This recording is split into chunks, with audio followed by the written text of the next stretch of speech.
This is The Bottom Line, a show designed to help Australian businesses succeed. On the show, you'll hear from leading Australian business owners as they share the lessons they've learned building their companies. You'll learn from their successes as well as some of the challenges they've faced along the way. We also talk to experts from a range of fields who share specialised techniques you can use to improve your business. I'm your host, Savan Tuna, and I'm a director at Alexander Spencer, and I'm really passionate about helping Australian businesses succeed. Today we're speaking with Ed Alder, a director of 3 different companies, including Lloyds Corporate Brokers.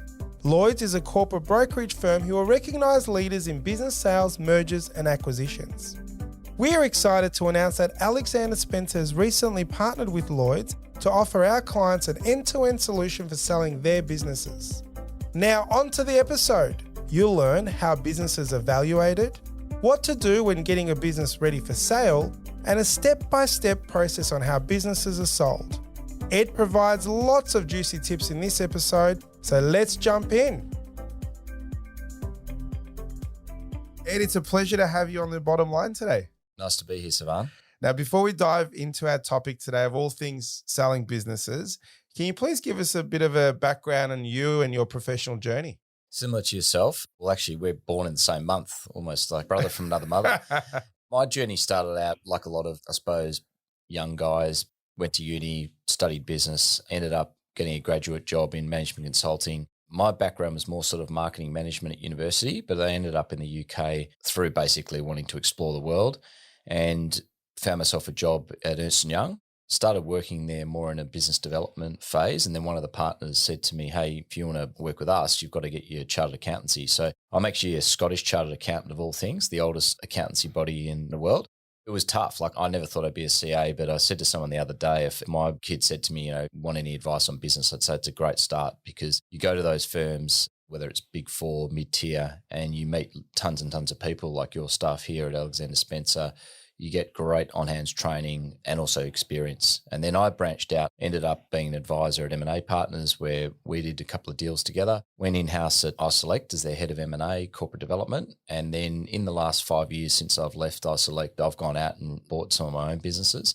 I work with Lloyds as their director of their Victorian director. And I actually have bought businesses from Gary, which is how actually I came across Lloyds. And my hats now sort of sit in various buckets. So I've got some direct investments, some investments, one of which you're a part of, pay.com.au, which I'm heavily involved on as an executive director. And also I work with Gary selling businesses in Victoria. Tell us a little bit more about Lloyds. That's where you do a lot of your M&A selling type of work. So what's your involvement and what's Lloyds all about? Lloyds Business Brokers is now touching around 40 years old. It's one of Australia's oldest business brokers. It's an incredibly efficient way to sell a business with the way it was set up. So Rudy is actually still a broker. He brokers most of the time on his boat up in the wet Sundays. He set the business up around 40 years ago. He realised that he had some pretty expensive school fees coming down the pipe and that he had to get out there and be an entrepreneur. But one thing that Rudy did is every single person he's ever come in contact with through Lloyds and business broking, selling businesses, buying businesses, advisors, investors, he's kept their information. Kids helped him build a proprietary CRM system, which is absolutely one of the best things I've ever used, whereby we can market a business to over 35,000 potential buyers and carved into segments. So it can be private equity, investors, advisors, industry experts, people that just want to see a business in that space.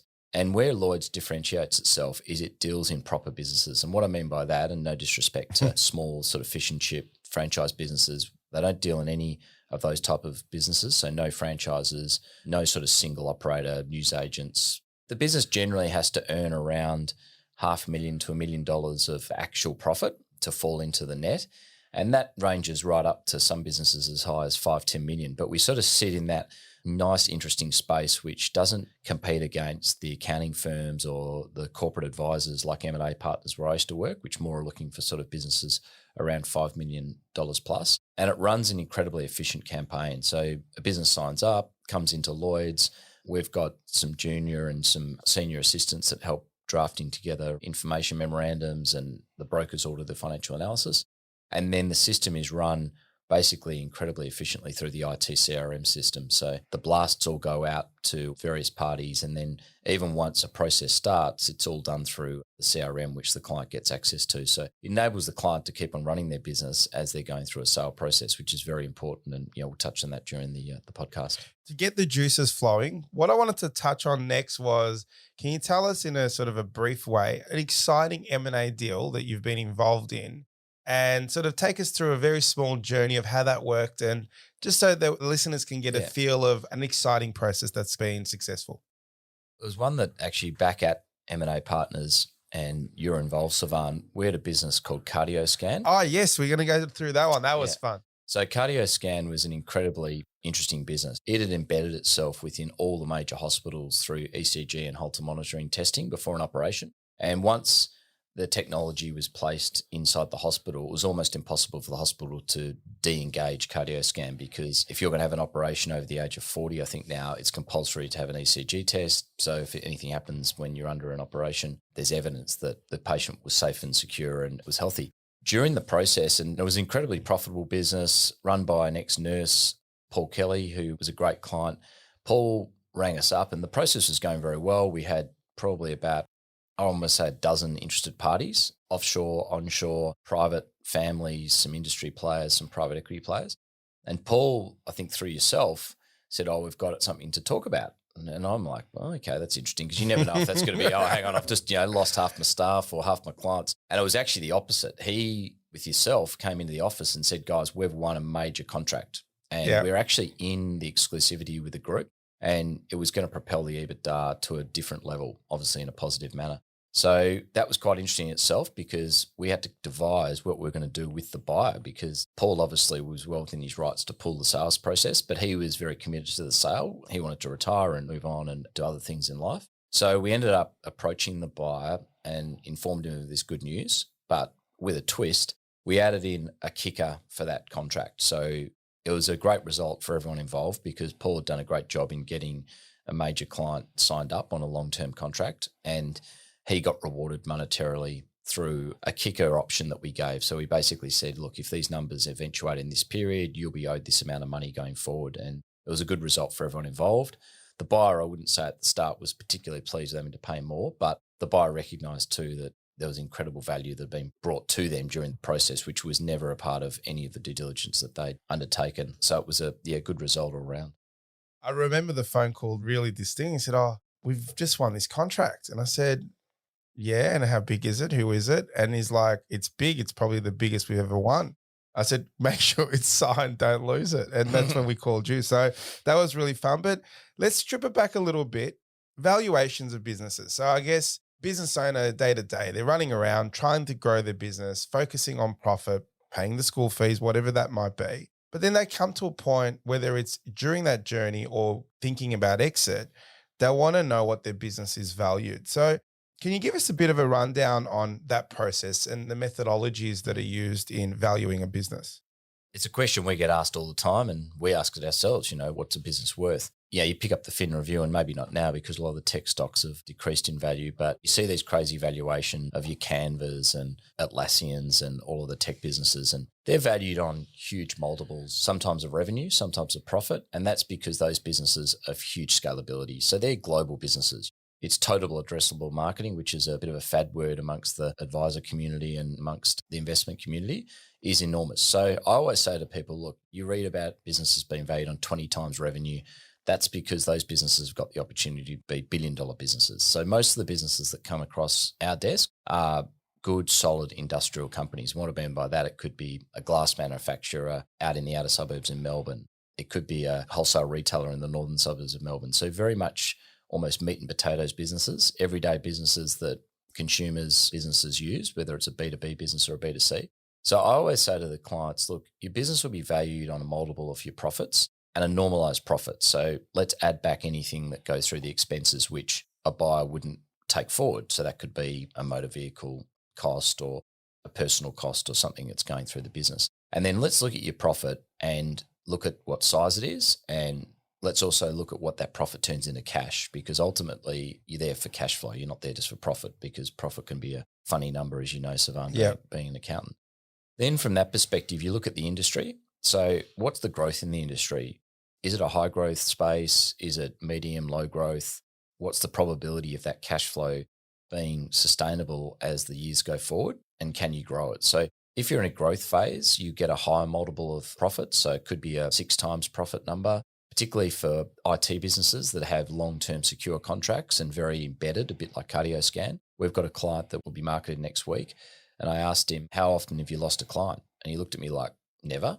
Their business gets bought and someone doesn't want to deal with them. So those businesses are very, very valuable because the cash flow is almost guaranteed. It's like an annuity income. So those businesses sell for anywhere from 5 to 8 times. More you sort of say your traditional manufacturing business, wholesale, importer, business like that, they generally sell for between sort of 3 to 5 times multiples. So if it's a lower profit, generally that often means lower multiples because there isn't as much competition for those businesses. But when you're getting a business making up to, say, $1 million, importing something on an exclusivity basis, it's got a very niche market and it's operating in a profitable space, you'll get 4 times. And then one thing we also talk to the clients about, when you sell that business, often the buyer might look at staging payments or an earnout. As you know, what happened with a few deals that you and I have done together. So we also educate the seller that, hey, you might get offered, just for round numbers, $10 million for your business, but it could be 6 or 7 million up front, and it could then be the balance over 6, 12, 18, 24 months in staged payments. And often the buyers have to stay around because if they've been in the business for 10, 15, 20 plus years, the buyer will often say, well, look, I need that IP transferred to me. And the reason why we often say, look, they're going to hold back some of the payments, and it could be on also some goals or some numbers to be achieved, is that, they don't want you leaving and they're left holding something that they don't know how to use or drive. So that's something that we educate the sellers on and very early to understand that they may not get all the chocolates up the front. What's your view on other methodologies? So you talked about profit and multiple of profit. Are there different types of methodologies, multiple on revenue and so on? Or look, it can be a multiple of revenue, but it's more a multiple of revenue for very early stage high growth companies. Most of the companies that are profitable businesses that we valued on a multiple of EBITDA. Look, there are other valuation methods like a net present value of future cash flows that we've all done at university. But generally, you'll see the brokers and the analysts inside the big investment banks do NPV calcs for valuations because they'll come up with a spread of valuation. So it could be an NPV. It could also be looking at the net asset position of the business, but that's complicated because sometimes inside the balance sheet, you've got to strip a lot of things out and to get to a normalized position.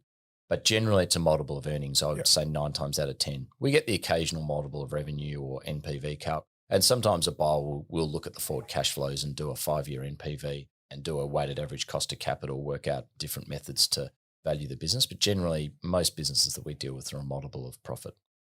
I wanted to just touch on a couple of glossary items here and some terminology. So you use the term EBITDA. Can you just tell our listeners, what does that mean? So EBITDA is earnings before interest, tax, depreciation, and amortization. And the reason that often businesses are used as a multiple of EBITDA is that is actually the cash that's generated before items that can be non-cash or are things like tax and interest that have got deductions for tax purposes, or different people have different structures for their tax purposes. So that sort of gets to a true cash position. You can Google the benefits and the disadvantage of using EBITDA. There's many different theories out there, but often business owners understand EBITDA and so do buyers. So it's a good way of valuing the business. And you mentioned things around growth phase. You talked about how long the business has been around, whether they lost customers or not.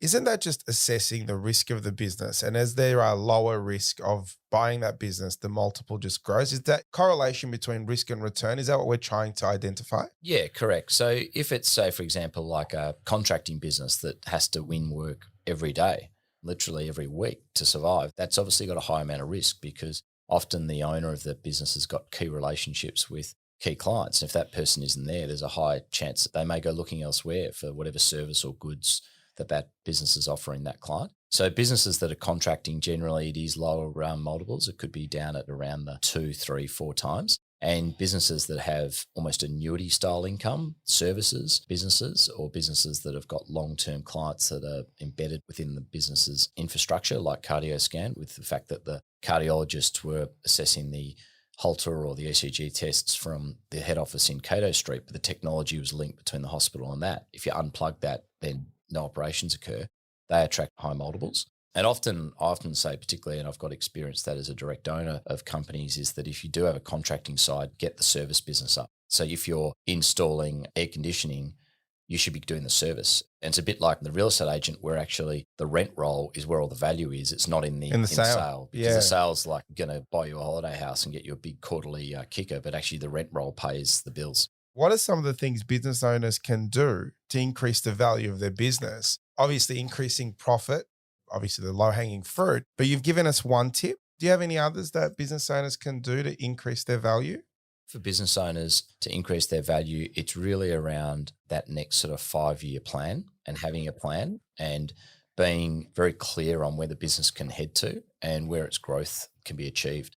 Because I think when you sell something, it's always nice to leave something on the table for the buyer. It could be the fact that, okay, we've established a service business on the back of our air conditioning business, but at the moment we've only got 4 vehicles and 4 staff and admin person helping us. But hey, this is the size of the market. This is where we can go. This is where we can grow it to, so that the buyer looks and goes, okay, well, I'm going to pay you this, and then I'm going to get a return on my capital. And that's what I always say to sellers. You got to remember the buyer is there to make money. They're not just giving you a Tats Lotto ticket. That's weird. But you got to make sure the buyer is actually set up for success. And you do read and hear a lot of sad stories where someone buys a business and next thing in 3-4 years' time or even less, the seller has to come back and almost save the day or go back and buy it because the person who's bought the business has just run the thing into the ground. So you're ready to sell. What are the things you need to do to get your business ready for sale? One of the things to get ready for sale is to be really, really clear and have easy to understand financial information and business plan information. So, for example, the times that we've worked with Alexander Spencer, you guys have been great in preparing fantastic, almost data packs. So here's the last 3 years P&L, here's the balance sheet, here's the cash flow, this is the amount of cash that was generated, the amount of cash that was paid out to owners, and making it really clear and concise so it's easy to understand. Often we find that businesses that come to us and their financials are a dog's breakfast and they don't really have a clear plan of what they've been doing. They've basically just been managing it from the bank balance day to day. It's very difficult to get a good story together. And what are the most common mistakes business owners make when they are trying to sell their business? One of the most common mistakes is that they take their eye off the ball and that they actually get ahead of themselves. I think they're already spending the money that they think that the business is worth. One of the keys to selling the business is to have an operations manager or themselves still keeping the numbers purring, so to speak. And I've had that happen in a deal where during the process, the owners have got too caught up in the actual sale process. And then the buyers have said, hey, can you just give us the last 2 months trading? And the trading's just completely capitulated because the owners haven't been actually in the business and working on the business. So they must ensure that they keep the business heading into the direction that the buyer's looking and assessing the due diligence on.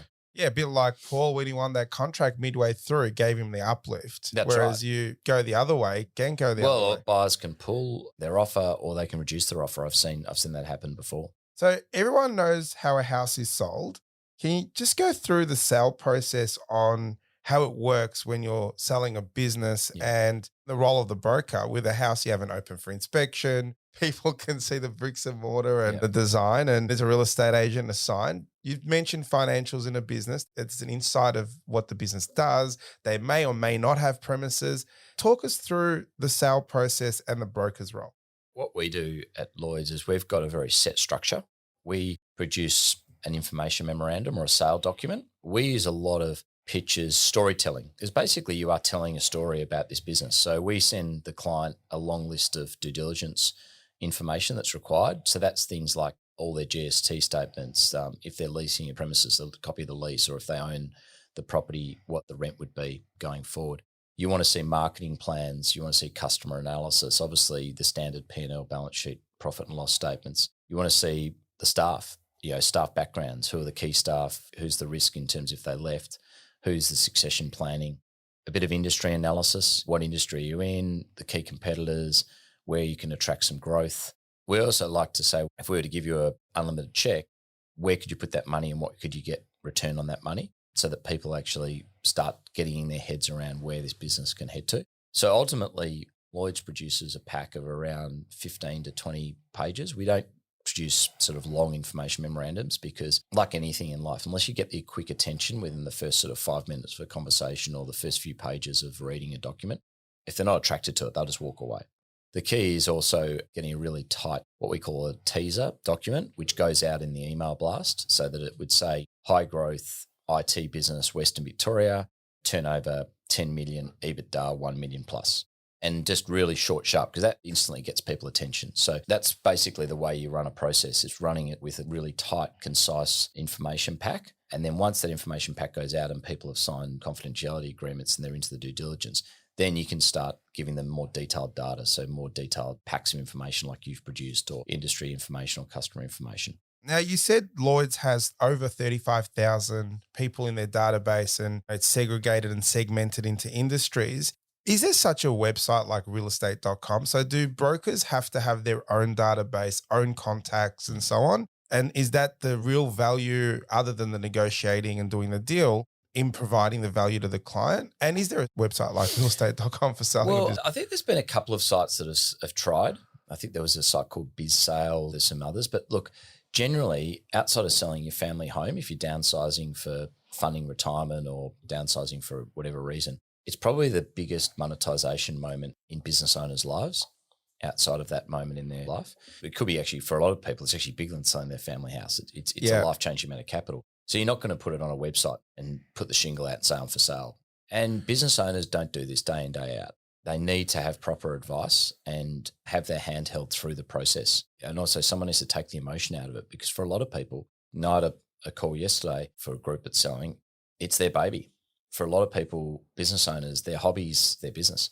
I've had many times which someone sold the business. It's mainly due to their partner saying, look, if you don't sell, we've got X amount of years of healthy living. We want to travel. We want to see grandkids. We want to move on with our life. A lot of business owners will tell you they never want to sell. So it's a very emotional time for people. And there's a lot of ups and downs. It's like a meandering river. There's some times where you think, oh, I'm going to sell this business for a fortune. Then there's times when, hang on, this is a great business. Why isn't anyone interested in buying it? It's a very delicate hands-on experience.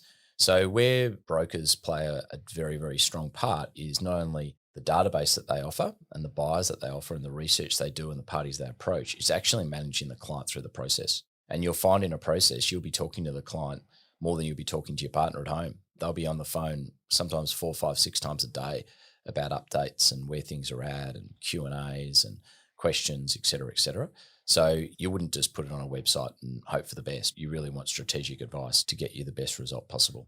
We've signed a confidentiality agreement. The IM has gone out. We've got 20 interested parties. Take us through the next steps of how Lloyds takes you through to a check at the end, from the time that we've got a small list of CAs signed and then the last bit. It's a funnel. So you obviously want as many decent leads in the top of the funnel to get the best result at the bottom of the funnel. So a very good process. And, if we go back to our cardio scan example, or I had an IT business that was sold through Lloyds 18 months ago, maybe 24 months ago, you're getting around probably 12 to 20 strong interested parties that have signed CAs would be a great result. So of that 12 to 20 parties, you're probably then going to lose half pretty quickly for whatever reason. Don't like the industry. No, there's various reasons that come through. So say you're getting down to about sort of 6 to 10 parties that are looking deeply at the business, then it's a matter of creating the competitive tension. So saying to people like, for example, this IT business we're about to promote, we've sent out an early unidentified email just to say this is coming, and we've already had 15 parties. I've had people call me, say, as soon as you get the information memorandum, we'll give you an offer in 2 days. I want access to that. Yeah. I like that one. Very good business. So in that situation, you've got to manage the buyers and say, well, look, you're not the only person in town. There's a lot of interested parties. So then you ask for expressions of interest is generally the best way of running things. Let the market talk to the valuation. Obviously, we guide people to where we see value, but good buyers will pay fair and reasonable prices for a business. A lot of times you may not even put a number of what you think it's worth, and you let the numbers and the business do the talking. You let the growth story, the story, you guide them. You don't just say, look, have a stab. You say to them, these similar types of businesses trade for these types of multiples. So if you want to be in the game, you've got to be at that space. And, I've had a business where people try and lowball it, and you say, well, the guys aren't that old. They're better off running it, because the amount you're offering them, they'll get that back in the next 18 months through their profits. So, you do get a few people out there that are tire kickers and just trying to steal an asset. So you ask for general expressions of interest by a certain date. Then it's a matter, a lot of parties will want exclusivity, particularly in the businesses that we sell, because we're not selling ASX listed big businesses. We're not selling businesses that are making $50, $100 million of EBITDA, where you may let 2 or 3 parties into a process. Generally, if a buyer's going to go and spend money on lawyers, accountants, advisors, they'll want to have exclusivity. So if there's a strong bidder and we know that that bidder's bona fide, so we know that they're capitalised, they can afford it, they actually have got a record of transacting and they're legitimate, then we would generally let one party through on an exclusivity basis and give it a very short timetable. So it might be a 4 to 6 week process. In that process, then you produce a sale of business arrangement. In that sale of business document, they're drafted by generally the seller's lawyer. So they'll be drafting, what's for sale. The sale can either be via an asset sale or via a share sale. They'll be all stipulated in the document. That negotiation generally takes a couple of weeks. So the buyer will have his lawyer or her lawyer, and they'll then make markups back and forth. That process is incredibly delicate because I've seen all too often lawyers, and we do love them. Not so much accountants. Okay. It's generally lawyers slow deals and ruin deals. And I guide my clients to say sometimes there'll be representations and warranties that lawyers will argue about, that the chances of them happening are so minuscule, this is a waste of money. And the thing with lawyers is that we only get paid on success. Lawyers get paid by the minute or by the 6 minute increment. So it becomes very expensive. So I often get clients to be really clear with their lawyer on what we're going to spend and how the lawyer's going to behave. And that's really, really critical. We had a deal 2 years ago that fell over because the lawyer just put some ridiculous terms and conditions forward that the buyer just walked away from. And often, we actually had a case, a referral from Alexander Spencer, where I actually said to the client, if that lawyer represents you, you'll never get a deal done because they couldn't even agree to sign a mandate letter. I do remember that, yeah. And look, I think we've been involved in that. One of the things that I love about the way you run that process is you do control the lawyers. And one of the things that I've really been, and I've learned this from you, was that you try to get the lawyers in the room, whereas lawyers don't like to be in the room. They want to send upmarked documents, send it to them. They send the document back. And a lot of the time, they mark up and change things that are not relevant. So if I write a sentence, they're not commercial. And then all of a sudden you see fees going up, time taken to get the deal done, and they're arguing about, like you said, things that are never going to happen. And then you talk to lawyers and they're like, well, that's our job, but are you doing the right thing for the client? So what you do, what I've loved about it, is you actually try to get them in a room, even if it takes a whole day, and they move that pieces of paper live rather than taking forever. And then you can really negotiate through the process of what's really important to both parties. 100%. And the other thing, which I've done before, is that sometimes there's no agreement happening. And sometimes you grab the document, go to the pub and grab a drink with the buyer and the seller. And I've done markups myself. We've agreed this because ultimately you sometimes need to say to the person, if this was to happen, how would you deal with it? And most people are not going to litigate. Yeah, most people are going to call up and say, hey, this has happened. Let's sit down and work out a solution. Yeah, that's going to be the first thing. We had a situation a few years back where the buyer, once they got into the business, they realised that maybe what they'd bought wasn't the whole story. And there was an earn-out payment that was renegotiated over conversation between the two guys, no lawyers involved. And an email went back to the lawyers and said, there's going to be a reduction of the earn-out by $200,000. Can you just draft an amendment? Don't argue about it. Don't talk to me. This is what's happening. And that's what you have to do, because you do find that sometimes particularly the warranties that are asked for by some lawyers, the chances of them happening are probably about 0.5%. Then if they do happen, it won't be through litigation that it'll be resolved. It'll be through people sitting down face to face and working it out together. We've got the exclusivity. Lawyers hopefully are involved and have done their job and haven't charged too much. What happens there? Where does the check get paid and what's the process? It is actually, in the end, when you do settle a business, it is similar to a house. Okay. It's almost like you meet and checks are handed over with the bank. Often buyers will be using some form of debt. It may not all be equity. So there's often the banks involved as well in the deal. And then head out to the flower drum and make sure Alexander Spencer are paying.